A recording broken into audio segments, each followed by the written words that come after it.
Welcome back to Iris. This is already episode 4 of the series, so thank you all for the support. My name is Nepal Arslan, and today we discuss the Netflix original hit, The Platform.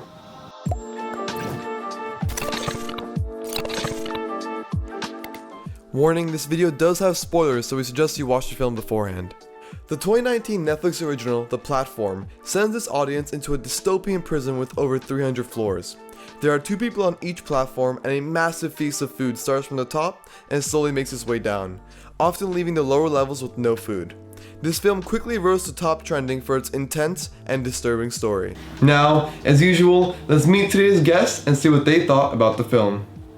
Today we have Dylan from Canada, Laura from Dubai, Spencer from New York, Sydney from Texas, Finn from LA, and Stella from New York. I thought the film was very entertaining. Hard to stomach, it's hard to watch, it's pretty gruesome at times. I didn't particularly like the film. I thought it was a little silly and over serious, but I did think it had some good ideas going for it. During the movie, I felt very on edge and anxious the whole time, not knowing what was going to happen or who was going to die. I'm not going to lie, being exposed to such a world did darken my thoughts and emotions, but it also made me reflect on the structure of our society and the leadership. The film mostly left me feeling frustrated because I thought it was painfully obvious what it was shooting for, but it just didn't do it in a way that was very subversive.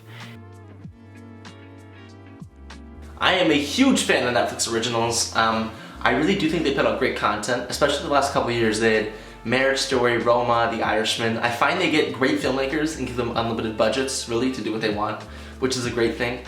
I don't normally enjoy Netflix originals because sometimes I think they are a bit kitschy and appeal to a certain crowd.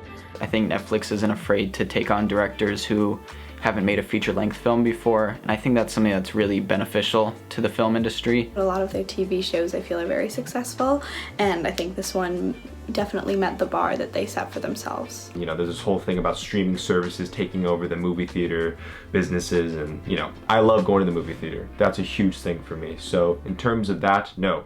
So stories, keep it on Netflix, but don't do too well, because I like the movie theater.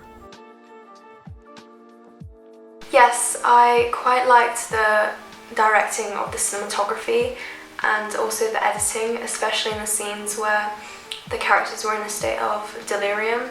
Just the red colour in these scenes, they were really effective.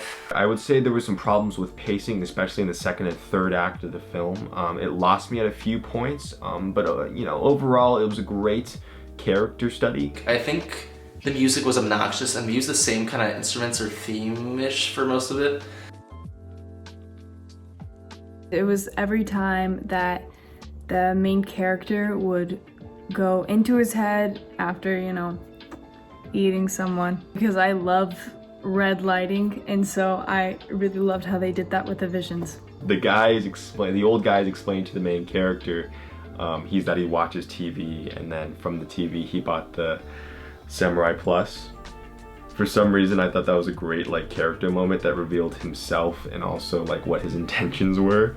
One of the parts really stuck out to me as wow, this is the best part in the movie, because every part was the worst part in the movie, but worst is in, oh god, this is horrible and makes me feel so gross inside.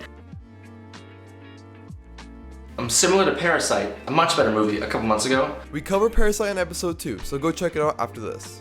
I do think The Platform had some of a class, and how the rich just stay rich and the poor, get poorer. All these themes and metaphors I think were super heavy-handed and very surface level. And I think that that was just this one thing, and I didn't really go more in depth with that, which I think would have been a much more interesting route to take. I think a film that does a metaphor like this really well is Parasite. That film is really great, and you don't have to be thinking about the metaphor the whole movie to enjoy the film. I think a film with a strong metaphor such as this one should be able to stand alone with the metaphor extracted, and I don't think this film can do that. It even commented on climate change at one point, with the rooms freezing or boiling up if someone took too much from what they were given. The whole thing reminded me of Dante's Inferno. They mentioned that it's a prison, so I just saw it as an artificially manufactured hell. And the whole thing is just an analogy to capitalism and the disparities between classes. A 7 out of 10. 4 out of 10. Didn't enjoy it very much. I thought it was shallow. 7 Samurai Pluses out of 10 Samurai Pluses. Between a 6 and a 7. I'm only going to rate it a 6 out of 10. Around a 3 out of 10. You're better off watching a movie like Parasite to get your critique of capitalism. The average score for the platform was a 5.6. We hope you enjoyed this episode of Iris. 24 students from around the world have already been a part of the series, and we hope that number only goes up. But since this is a new project, it would help a lot if you can help share it with your friends, your family, and email us if you want to be in a future episode. Thanks for watching, and I'll see you next week.